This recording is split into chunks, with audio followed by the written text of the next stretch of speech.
Good morning, everyone, and welcome back to another episode here at the Damage Report with me, John Adarola, and returning once again, Viviana Vigil. Welcome to the Damage Report. Hello, everyone. Thanks for having me. It's great to have you here.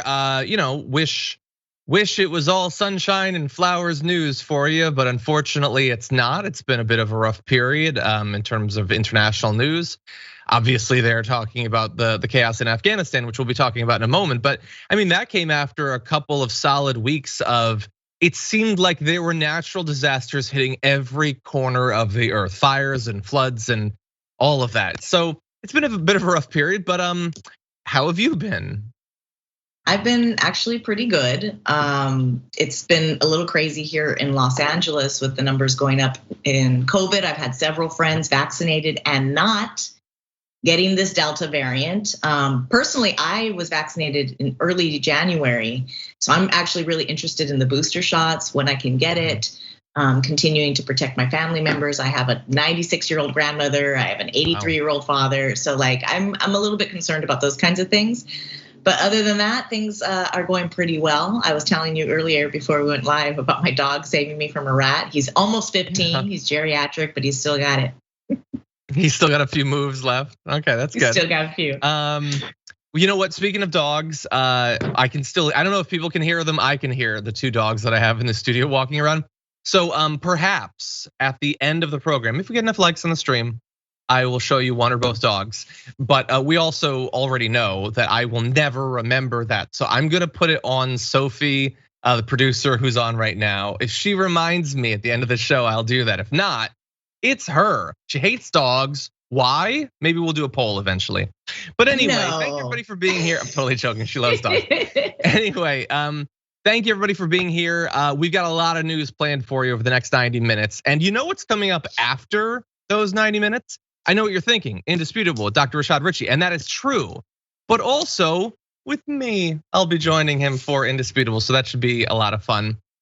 But anyway, as we go through this process, if you wouldn't mind hitting that like button, sharing the stream, that'd be great. And you can send us comments, tweets, super chats, all of that, and we'll respond as we go. But with that said, Viviana, are you ready to jump into this? Roll it, John. Okay, let's do it. No, that was the best response to that question I think I've ever gotten from a co-host, but unfortunately it's to lead into this story. So true. No. Sorry about that. Save that for like the Tony Hawk thing we're doing later. You know what, John? Let us have it. We're dying to know this information, so I'm sorry about that. Okay, let's do it. No, you're not in the wrong. Anyway, as I am sure you're aware, as we are doing this show live, we are getting the early information from the at least 2 explosions that rocked the airport in Kabul. It was also, there was gunplay as well in the area. And we're gonna give you these initial details, but understand that anything we say here should be taken with a grain of salt because details, sometimes clash between sources and it can be controverted by information that comes out later. So bearing all that in mind, at least 2 blasts rattled the area outside Hamid Karzai International Airport in Kabul on Thursday, according to the Pentagon. Just hours after there were warnings that you might have seen. That itself was breaking news that they were asking for people to leave the area because they thought some sort of threat was imminent. Now, we don't know exactly the numbers of injured or dead. Reporters at a nearby emergency room said that at least 20 people had been brought to the site.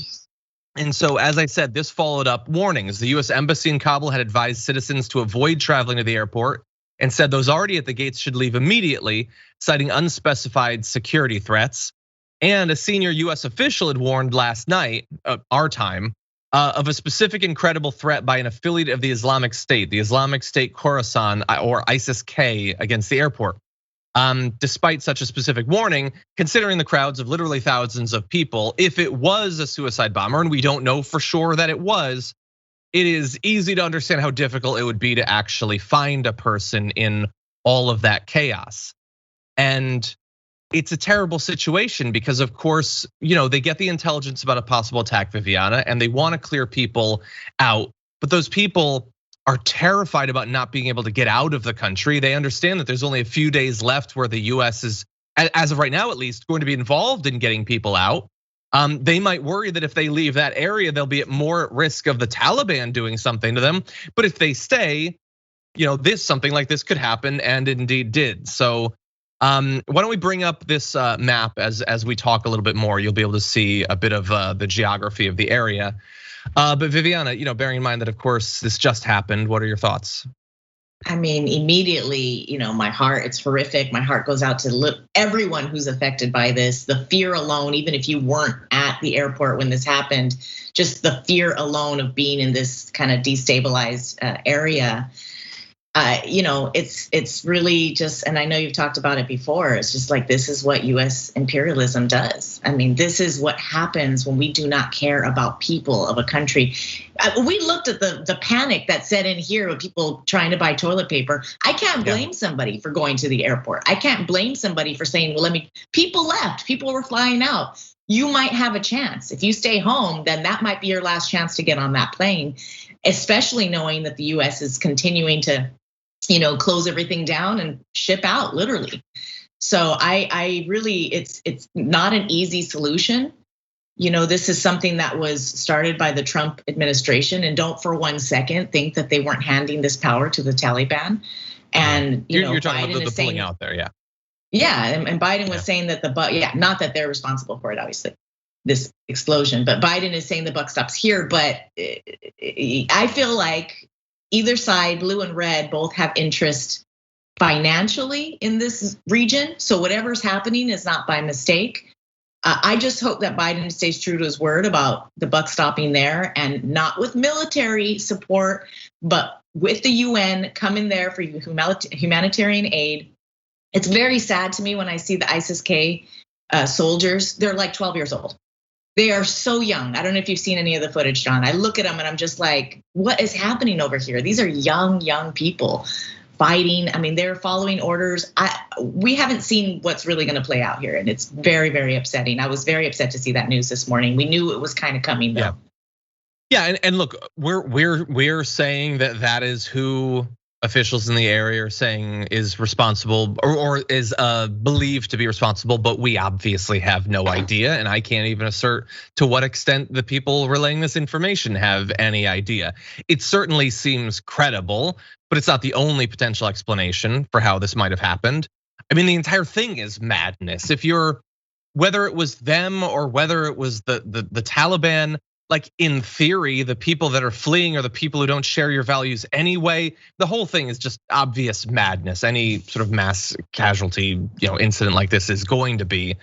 I wish that there had been a way that they could have, like beyond just warning people, that they could have protected them better. But I mean, we've known from the very beginning that you get this huge crowd of people together, and there was the possibility that something like this could happen. Particularly because of how the security situation there has changed from the fall of the Afghan government to now. So to demonstrate that a little bit, I want to go to a bit of video from reporter Charlie Dagata, who's in Kabul talking about what's happened. We believe the attack happened at Abbey Gate, and that's where there are US and British soldiers on the inside perimeter of the airport. And you have Taliban forces and Afghan forces who are also trying to provide some level of protection around the airport itself. It is a large-ish, complex place. There are 4 main entrances, as Ed was discussing earlier. But there are several roads reaching the airport, and especially now, it used to be a nightmare to get there because you'd have to go through 10 or 12 checkpoints, Afghan security checkpoints, to get anywhere near the airport. Obviously, those checkpoints are gone, and the US and the Brits have done what they can to sort of reestablish an inner perimeter to that airport. But as far as the outside, it is permeable. Yeah, and there were the explosions, there was gunfire, there's the possibility that there could be further attacks. There are still several days that this is going to be going on. And of course, the effort to get people out, or people trying to get out, is not going to stop as soon as the United States is no longer there or the soldiers back out. But I'm already worried about how, Viviana, how some in the US media will respond to this. I mean, the media coverage of Afghanistan has already been thick with people who were involved in getting us there and want us to be there for the rest of, the rest of Earth, basically. And so they'll use this. They'll say, well, look, there's violence, because we didn't expect that there would be violence. So we got to send more soldiers and that sort of thing. I expect that we're going to see a lot of people making that sort of case. But to your point about not knowing for sure what exactly is going on over there right now, I do think our best bet of having truth and reporting is going to be now, before the Taliban takes over even more and starts controlling what news is being released. So, I feel like there are a lot of people who are okay with seeing this happen, even though in front of the cameras they're going to say they're not. Nobody wants to see suffering of humans. I don't think that there's anyone out there going, yeah, that's what I want.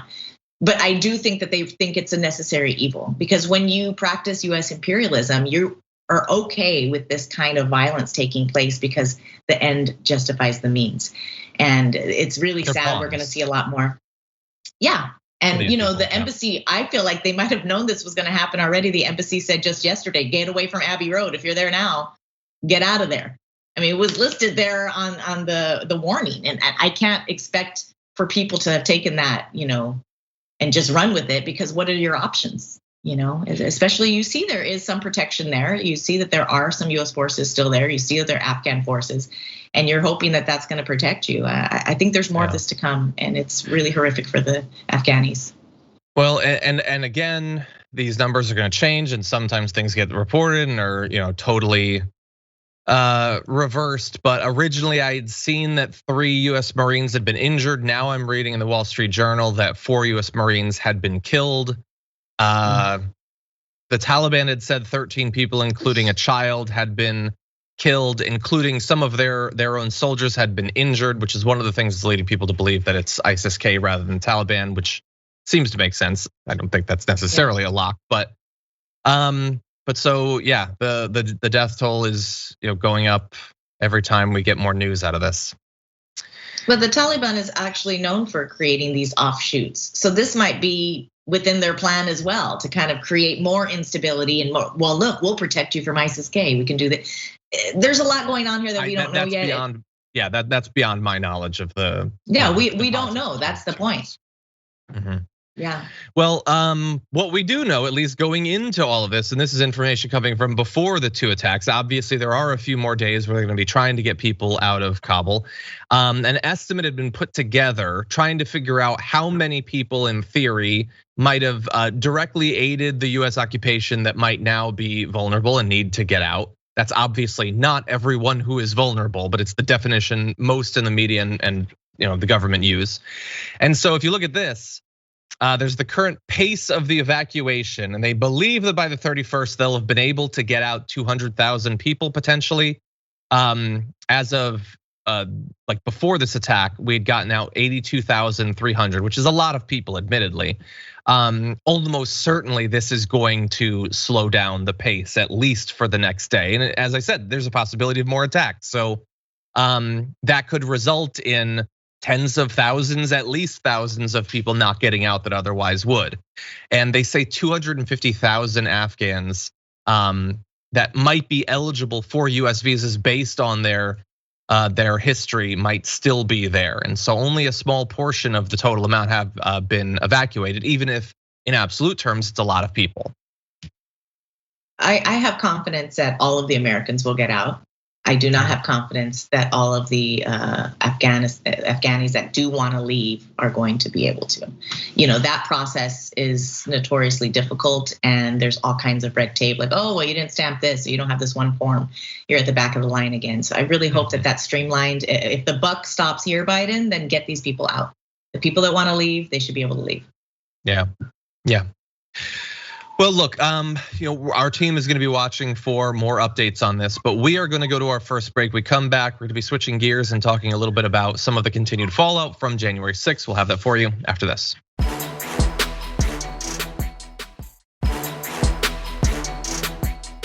Glad to be back. I'm here. We've got Viviana as well.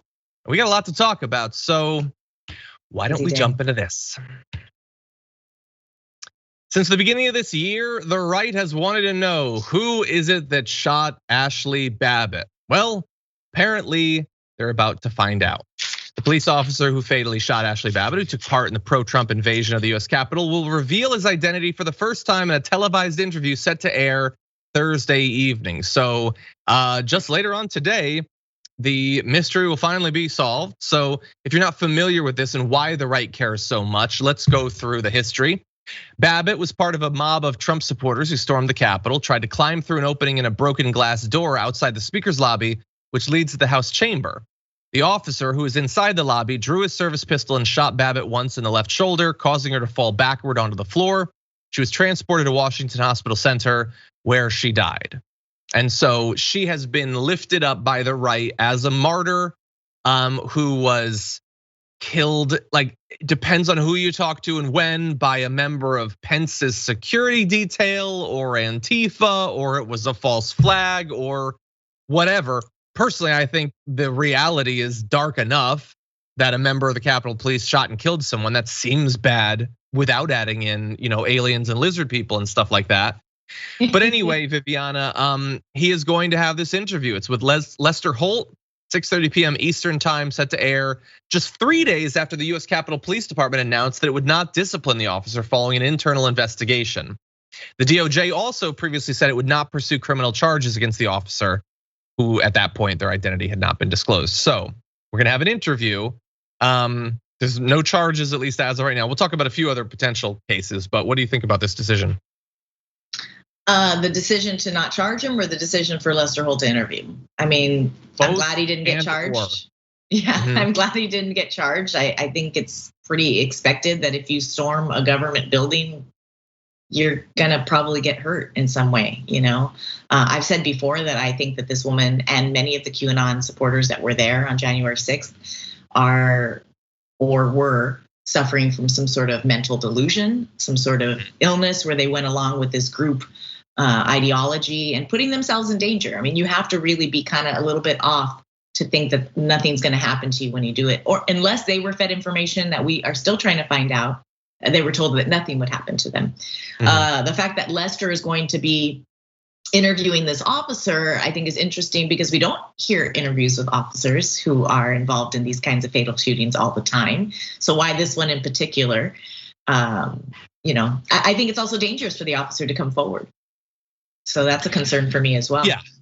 Yeah. So look, there's a few different areas of this that I'm interested in. One is, obviously this cop, at least for the next few years, is gonna have to worry about some crazy right winger murdering them to avenge Ashli Babbit, who they didn't know and don't know anything about.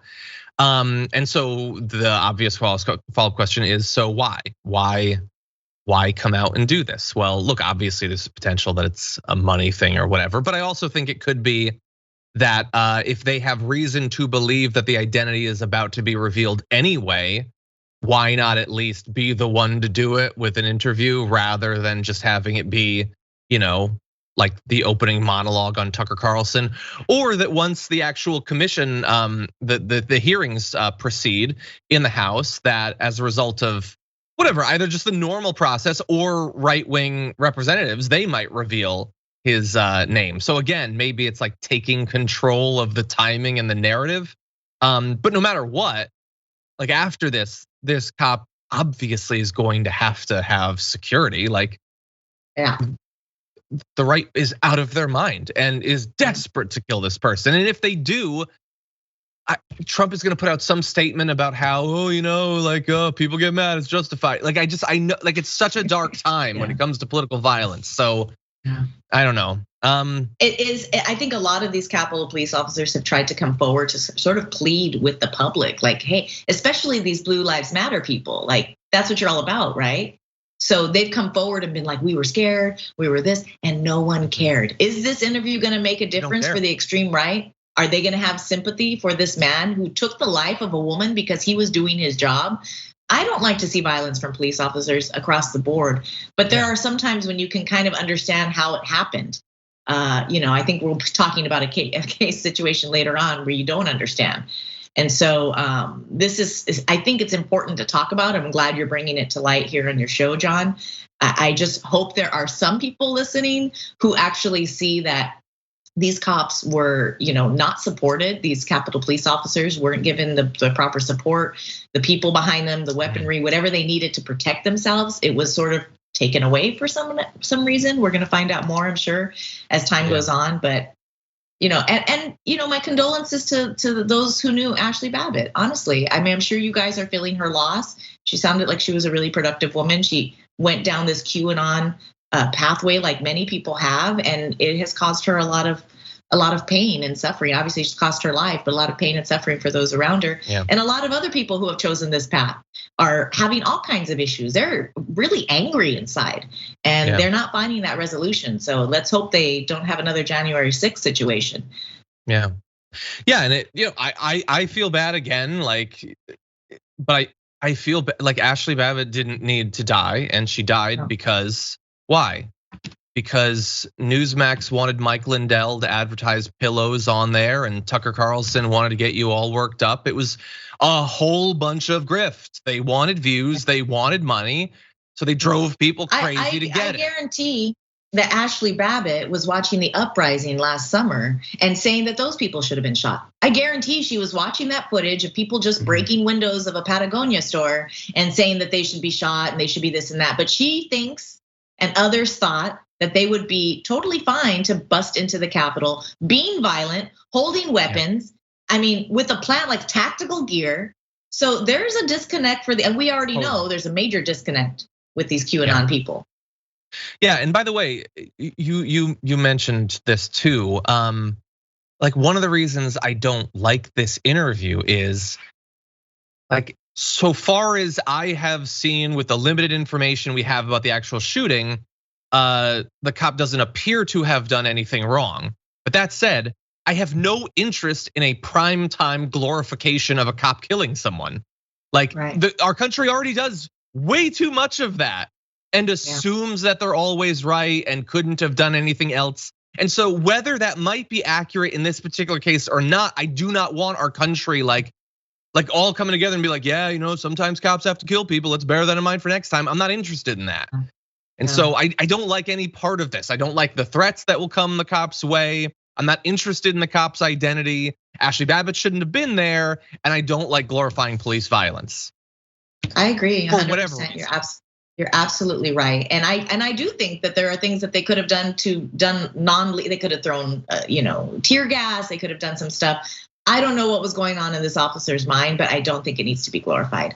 Or, if he's getting paid to do it, I get it. We live under capitalism, and we're gonna have to sort of figure it out amongst this system. But which I'm guessing not. It doesn't see. Is it impossible? No, but he got paid. Yeah, I don't know. I would expect. Or he's got a book deal. He's got something to push, John. Sure.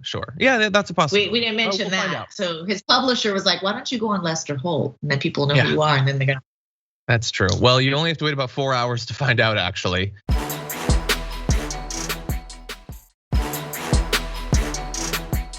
In any event, let's move on to more coming out of the 6th.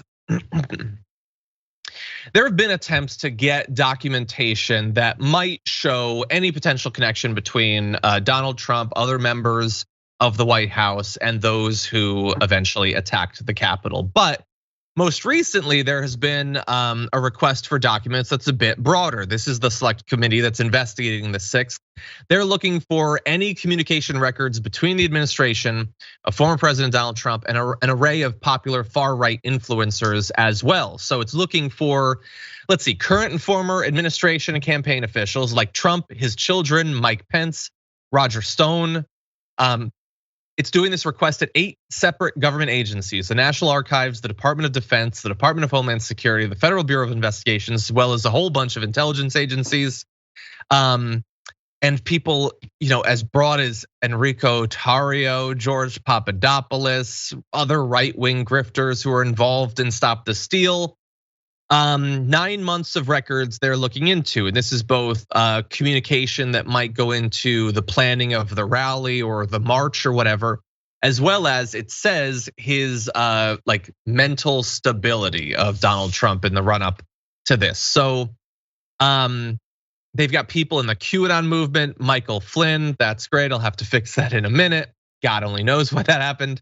My mental state is shaky. No, but so they're basically looking to see all of these different people in the Stop the Steal movement, in QAnon and all that. Was there coordination? So I want to toss it to you, Viviana, both for your reaction and to give me time to resolve that. Yeah, fix your Google screen. It's so frustrating to me, John, because we have had so much blatant evidence that Trump and his cronies rabble-roused this crowd, not just on January 6th, but leading up to it, and nothing happens. Nothing is done. Whether he has mental instability or not, he does. Nothing comes out of it. I don't understand it. It's a little bit frustrating. I've said before that there are people on the blue side, there are Democrats who secretly really supported what Trump was doing because they were going to benefit in some way from it. And so I'm not sure that anything is going to come out of this request for communication records. We've already seen so much, and it just goes away like nothing. It's frustrating. I don't know. I feel like we're going to put more time and invest into this, and it's just bupkis. Yeah, I mean, who knows? And again, like, do I think that there's a very strong link between Trump's circle, and the circle is obviously very broad. Mike Pence and Roger Stone are both in it, although they're clearly different in some fairly significant ways. Yes. Do I think it's an email from Trump to George Papadopoulos saying attack the Capitol? No, I don't think he did that, and he didn't have to do that. They got those people to go crazy without ever having to specifically ask them to do a specific act of violence. That's how Trump is a frat boy. Political violence works. He's a frat boy. He knows Trump is a frat boy. He knows whether he was in college or not, because he probably was never there. I don't know if he even went, but he's a frat boy of mentality. They know how to bully. They know how to get people on their side. They know how to rabble rouse. And he did just that through his Twitter. I mean, I'm ecstatic that he's not on Twitter anymore, just because it's just a lot more peaceful. But even if there was communication saying attack the Capitol, I would think that they probably still wouldn't do anything about it. Yeah, it's entirely possible. I mean, Biden doesn't seem particularly interested in this. But that said, despite the fact that the investigations that are going on seem so like lackadaisical, like they're so relaxed. We're gonna give you the reaction from the Capitol. Why aren't we taking this seriously? Why are you taking that so seriously, Viviana? They only attacked the Capitol, and they're even more in favor of political violence now than they were then. What's the issue? I don't understand it. Anyway, here's what Trump had to say. He put out a statement implying that he will not be abiding by the request for records, saying, unfortunately, this partisan exercise is being performed at the expense of long-standing legal principles of privilege, guaranteeing that he did not write any of this. He did not write Executive privilege will be defended, not just on behalf of my administration and the patriots who worked beside me, but wait, so did they work beside you, all these people that attacked the Capitol? But blah, blah, blah. These Democrats only have one tired trick, political theater, and their latest request only reinforces that pathetic reality. And I love your impression, John. I love he doesn't seem like he's gonna abide by it. And honestly, if he doesn't, what are they gonna do? They're gonna do absolutely nothing. I think so. Yeah. Not only did he not write that, he also hasn't read it. So that's true. I don't know who wrote it. I hope he's watching. He's not. Anyway, now, Viviana, while there are no consequences for him, that does not mean that there were no consequences for anyone involved in all of this. So this is where we're gonna turn to now. Some of those involved formally or informally with the Trump legal effort to overturn the election in the run up to the inauguration are facing some consequences and might well face some more. A US judge has just ruled that Lynn Wood and Sidney Powell, the pro-Trump attorneys who sued Michigan officials over false claims they broke state election law and manipulated the vote, will have to pay the defendants legal fees and face sanctions over unethical behavior. And the judge was not having any of their BS. This is Linda V. Parker said, Powell and Wood had engaged in a historic and profound abuse of the judicial process. Their claims made against Gretchen Whitmer, the city of Detroit, and state election officials were not just flimsy and unfounded, alleging a massive and implausible conspiracy to steal the election, but actively harmful. She says this case was never about fraud. It was about undermining the people's faith in our democracy and debasing the judicial process to do so. And so as a result of this order, it grants the defendant's motion for unspecified sanctions, instructs the attorneys to pay any fees incurred by their litigation, and instructs the lawyers to complete at least 12 hours of legal education within the next 6 months on election law and pleading standards. The order also refers them for potentially further disciplinary action, including disbarment, which we know already happened to Rudy Giuliani. As an example of how nonsensical their case was, Parker provided numerous instances of what she termed legal abuse.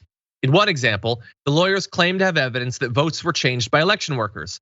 Asked for evidence, they presented an affidavit from a woman who said only that, quote, "I believe some of these workers were changing votes." Asked if that woman had actually seen it, quote, "The court was met with silence." Well, come on, I could do that. Like, hire me as your lawyer. Why are you getting people that technically went to law school to do this nonsense? It reminds me of that Ferris Bueller line where it was like, my cousin's dating this girl who knows a girl who has her brother was at Baskin Robbins and saw him faint last night. It's like so much hearsay. I think they all should be disbarred, I'll be honest. Because when they did this, Trump was telling them, I'll protect you, I'll pay for the fees, I'll do this and that. Of course, he's not gonna do any of that. They were stupid to think it. And they put their own law, license on the line to go up there and say such lies, blatant lies. They should be disbarred. That's your business, to uphold the law, not to go into court and lie to a judge. If you or I did that, we'd be done. We'd be done. I mean, we'd be in contempt of court, we'd be in jail. These guys, same thing. Yeah. Well, look, I would like to know how much those legal fees are, because that could be a lot of money. And we'll see, maybe they can crowdfund it or whatever, but we saw how that's working out for Rudy Giuliani. He raised like $5,000 or something. They could be in some significant trouble. Now, the reason I wanted to make sure that we talked about this story though was so in the wake of the whole period running up to the 6th and then the actual attack, we've had months and months and months have gone by, and it has felt very often as if America was shown how far the right is willing to go, and then America showed the right, we will do basically nothing to stop you from doing this again. And so my fear has been that they will inevitably do this again. Yeah. And so what I would have liked to have seen was something stronger against Trump, against all the people that organized this, who bust people in there to attack the Capitol, all of that. We're not getting that stuff.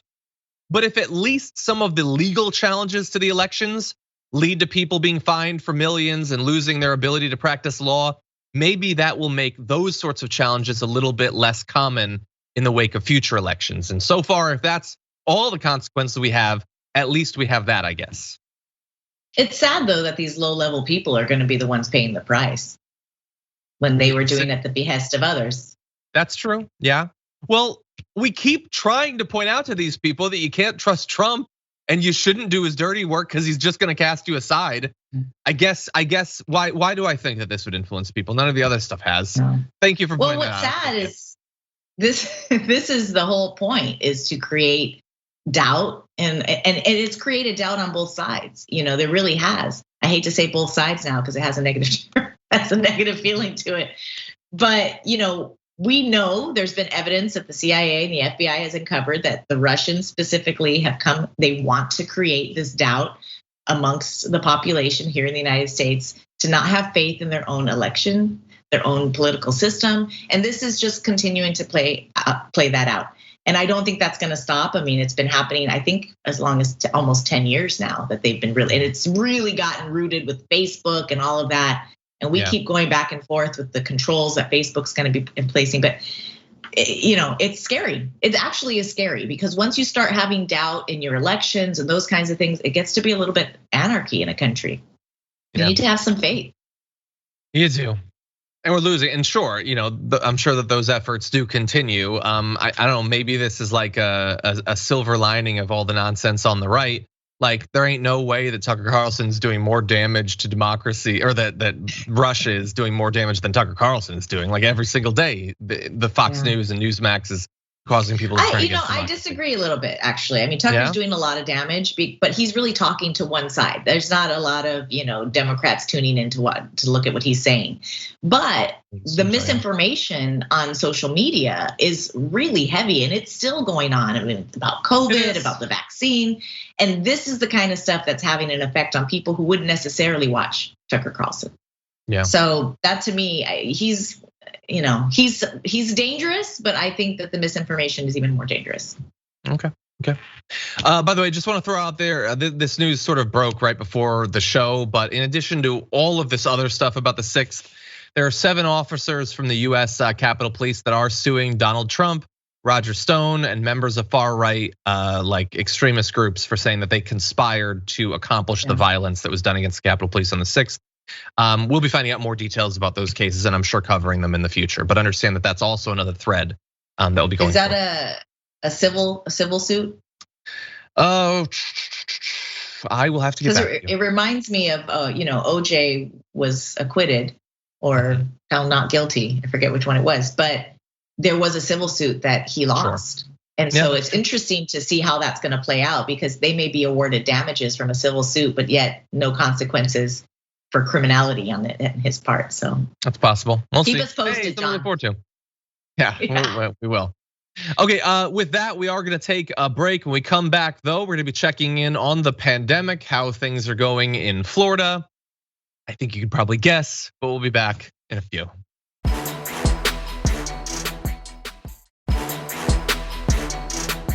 Okay, we've got a little bit of time left in this first hour. I think we can get through these 2 stories during that time. So let's launch into this next one. Ron DeSantis, he's made some missteps. I don't mean when I say that for Florida necessarily, because I know that he doesn't care about that whatsoever. But it's possible that some of the moves he's made on the pandemic are gonna hurt the one thing that he does care about, and that is his political aspirations.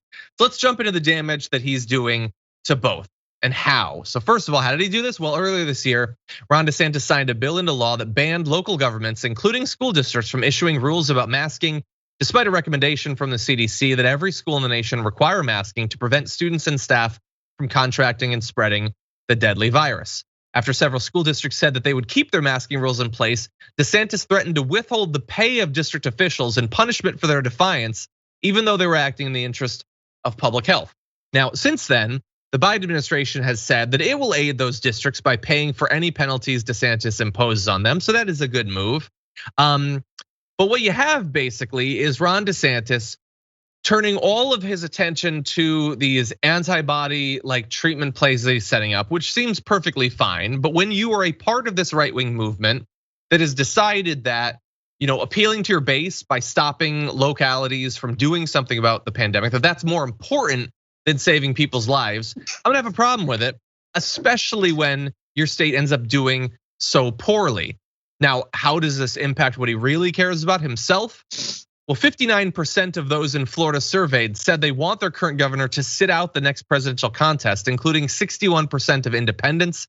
Obviously, Democrats have no interest in him becoming president. And overall, it appears to actually be hurting his approval numbers. 47% of respondents said they approve of the governor's job performance, while 45% disapprove. It's still way too good, but his pre-pandemic high was 59% in March of 2019. Now, his lowest was 41%. That was in July of last year when Florida was doing pretty rough when it came to the pandemic.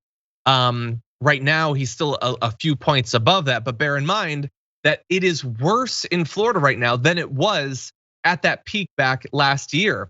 More people in Florida are now catching the coronavirus, being hospitalized of it, and dying of it than at any previous point in the pandemic. And I want to show you some charts. Take a look at the cases. It is way above what it was in the past waves. Hospitalizations have far eclipsed any past wave as well. And even the deaths are now higher than they were at the worst points. And I want you to briefly really think about how much needs to go wrong for you to be able to exceed the worst suffering of last year. We have so many vaccinated people that we didn't have, including older people, even in places like Florida. There's a good number of people that are vaccinated, despite the lack of advocacy from the right wing there. A lot of people are vaccinated. We understand the virus far better than we did. We have access to masks. We know that we're supposed to socially distance. But despite that, Viviana, it's worse than it's ever been. That is madness to me that it could have gotten this bad. I mean, it's a testament to what vaccines do and how we can prevent it. But keep in mind, they've also been anti-mask for a good year and a half now, and that is a wonderful method to prevent infections. One thing, going back to his approval numbers, gives me a little bit of faith, because it shows me that regardless of your political affiliation, I think at the end of the day, the majority of people want leaders whose ego doesn't dictate legislation. And that's what's happening with DeSantis. He's saying, wow, he's being stubborn about it. And I think that there are reasonable people out there who are saying, actually, let's take a beat. Let's not just be out there like a bully. And so they're getting turned off by this. Not to mention, obviously, the numbers of illness and death. And we have this, long-term COVID effects as well that people are still feeling. Trump went out there and said, it's no big deal, it's no big deal. But if you had COVID last year and you're still having trouble breathing now, you're starting to think it's a big deal. Mm-hmm. Yeah, he might say that it's not a big deal, but how much do we see him? How much do we see his? I want to see him walk briskly. He couldn't do that before, John. Yeah, that's not a fair. I apologize. That was an anti-science thing to ask for. Honestly, it wouldn't prove anything. But anyway, so look, with Ron DeSantis, it's bad there. It is almost certainly going to get worse. The case numbers aren't as bad as they were a few days ago, but they're still drastically up. There's a lot of people in the hospital. And so what lesson has Ron DeSantis learned? Well, this is a headline from yesterday. Ron DeSantis wants Biden to follow Florida's lead on COVID. Okay, I really do not want us to follow anything having to do with their lead on COVID because it's devastating. I don't want California to end up like that. And I just want to remind people of this Politico headline from last year, or from the very beginning of this year, how Ron DeSantis won the pandemic on Politico. And there's this whole section, I'm not gonna read the whole thing, but about like, well, I don't know about these Democrats. They were talking about DeSantis and Death Santis, but now it's looking like he kind of won. Is he? Did he? It's the same people that were arguing that Sweden figured it out as well. They want to say, well, you just need to lose 500,000 people, 1 million people, and then the pandemic's done. And the argument that, well, because this is a lot going on right now. You're vaccinated, you could still get it. You're vaccinated, you could still spread it. But what people are not looking at is the less people that get vaccinated gives the virus more of a chance to mutate and become other variants like the Delta. Who knows what's going to happen next? It'll become more aggressive and could even hurt us further. So it's this misinformation, this ego bravado from DeSantis is scary for the state of Florida. And my only hope is somehow this turns Florida blue. That's my only hope. Yeah, we'll see. Again, like his numbers are going down once again. The connection between what politicians do, the effects of their actions, and what people think about them is so tenuous. It is incredibly frustrating, but we saw it last year in Florida. Things are worse now than they were then. So theoretically, like this should hang around his neck for the rest of his career. We'll see. That would be the barest minimum justice considering so much needless loss of life. But we'll see. We'll see. It seems to be affecting him now. And I don't know, maybe if he starts to think that this might hurt him in 2024 running for the presidency, if he somehow comes to that conclusion, that might be the only thing that gets him to actually take this seriously. And that's what's needed to save so many lives in Florida.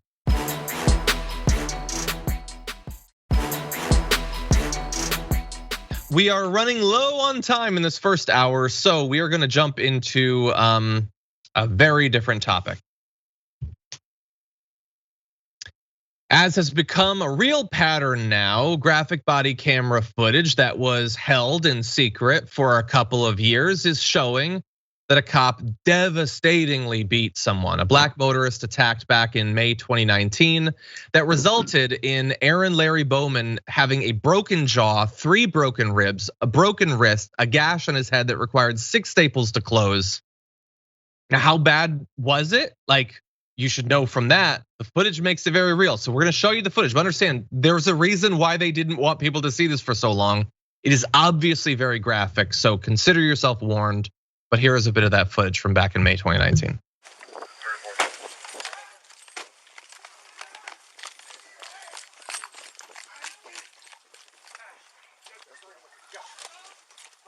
Hold on, hang tight. I haven't done nothing. Give us your hand. Give me your fucking hand. Give me your fucking hand. Give me your hand. Give me your resisting. I'm not resisting. Give me your hand. Give me your fucking hand.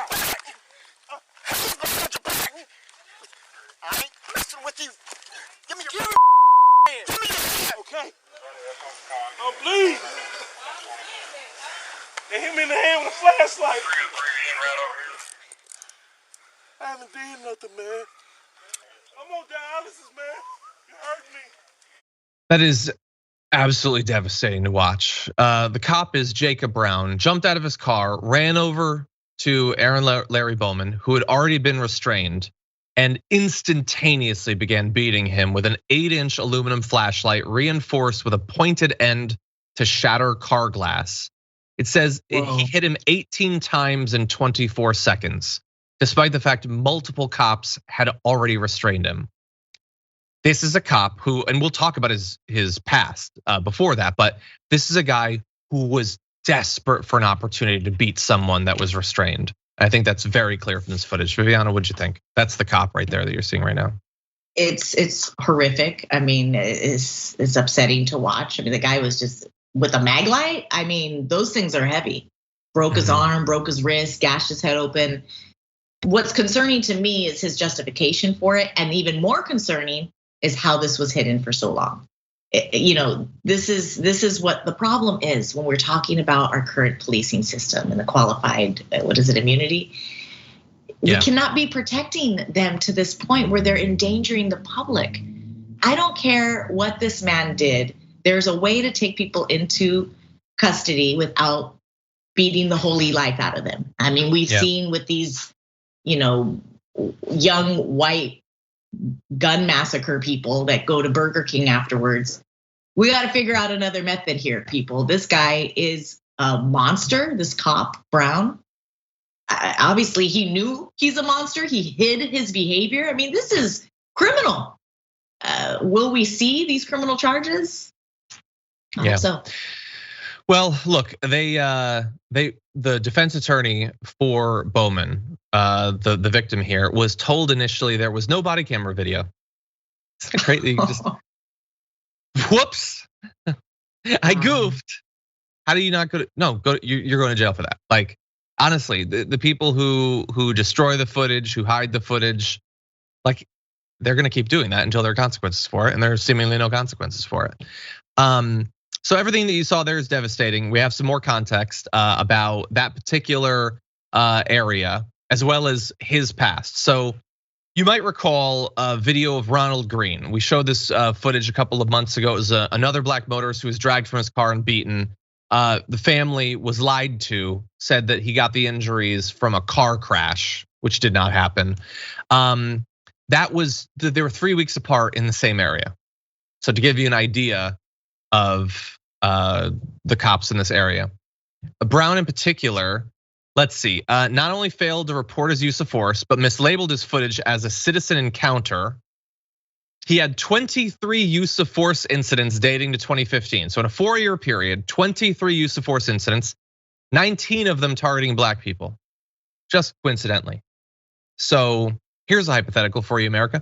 What if you have a country filled up with hardcore racists, and you tell them, hey, if you'd like, we have a job for you that you can take, and we will pay you, and a couple dozen times in a few years, you can beat the hell out of people that you hate. Who do you think that's gonna attract? Well, we know the pattern. We know the individuals that go for this sort of job, and they're protected by other cops. They're protected by the cops union. The whole thing is dragged out by years to even find out what happened in the footage. And so I'm sure this guy is going to suffer some legal consequences. There's so much here, but is that gonna do anything to make the next footage less likely? Anyway, final thoughts, Viviana. I know we don't have much time. Just really, I want to know how this all came to light. Finally, I need to find some more information about this. The culture of violence for the police, and in particular this area, is really scary. Yeah, 100%. Okay, well, if you're watching on our linear platform, I apologize. We are basically out of time. But thank you for being here. If you're watching on Twitch or on YouTube, we do have some more news to talk about. It's gonna be a little bit lighter in some ways, the only ways it ever really is on TDR, but it's coming up. We're gonna take a short break. We'll be back after this.